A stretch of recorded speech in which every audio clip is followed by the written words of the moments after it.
Top 5 air fryer mistakes. Part 1. Do you also make these air fryer mistakes? In the years that I've been using my air fryers, I've made a lot of mistakes, especially as a beginner. Air frying is all about experimenting, and a lot of times you'll discover exciting new things to make in your air fryer. Have you ever tried air frying marshmallows, for instance? You really should try it. It tastes a little bit like cotton candy. But let's go through a few common air fryer mistakes together for beginners and for experienced air fryer users. Mistake 1. Overfilling the air fryer basket. A large air fryer basket doesn't necessarily mean that you can fill it fully with food.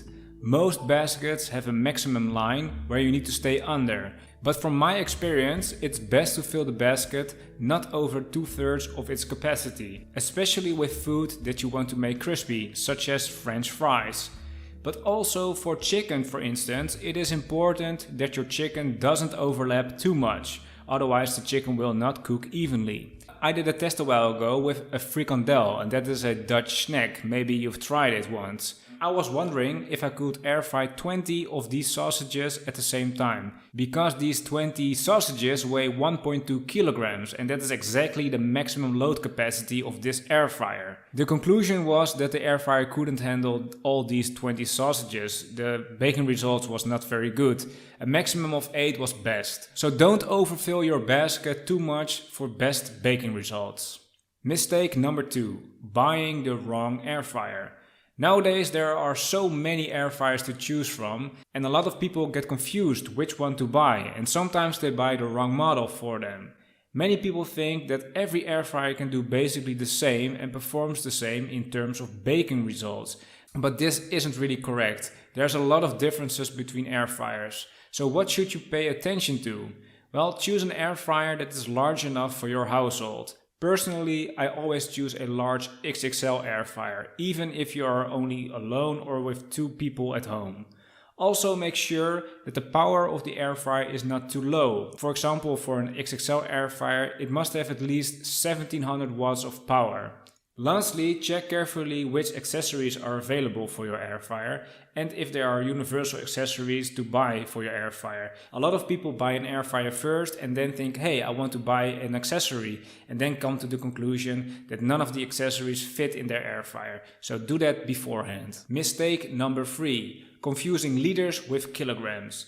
It depends on where you live, but air fryer manufacturers promote their air fryers often with its capacity in liters or ounces. But what does this actually say?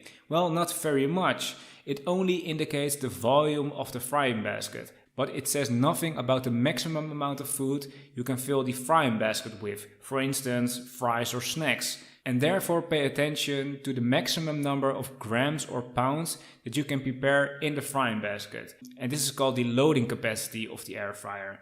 And my experience shows that you always have to take the maximum filling capacity with a grain of salt. I subtract about 10 to 20% from it, and then you know the right power of the air fryer. Mistake number 4. Don't clean the air fryer on the first use. So, you have bought a new air fryer. Very nice, but don't immediately throw a bag of fries in the air fryer basket. I know you are excited, but it's important to clean your air fryer first. The basket, the pan and the air fryer may still contain pieces of styrofoam, plastic film and other small particles from the factory. Not very healthy, so clean the parts well in the sink or with a damp cloth, and also the inside of the air fryer. Is everything clean? Then turn on the air fryer without putting anything in the basket. Can you smell it already? Yeah, that's really the plastic factory smell. So it's good not to prepare food right away. Just let it run for a few minutes and get that factory smell out of it, and then prepare your first dish. Good luck! Mistake number 5. Not cleaning the air fryer after use. I sometimes see photos online of very dirty, black and stained air fryers. Really unbelievable. And then these people complain that they think it's crazy that they can't get their air fryer clean anymore. I always compare an air fryer with a regular frying pan. After use, you also clean a frying pan before you put it back in the cabinet, right? I therefore always advise to clean the air fryer after each and every use. Just make it a habit and clean the parts by hand. It really takes little time. Just clean the parts by hand with some dish soap, a sponge or a scrubber. It's done in no time, and in that way your frying basket, the pan and your air fryer stay neat and tidy. And besides, it's a lot healthier to use a well cleaned air fryer. So what mistakes do you make with your air fryer, and what was your biggest air fryer fail since you started using your air fryer? Let me know in the comments below with the hashtag airfryerfail. Thanks for watching and don't forget to like and subscribe.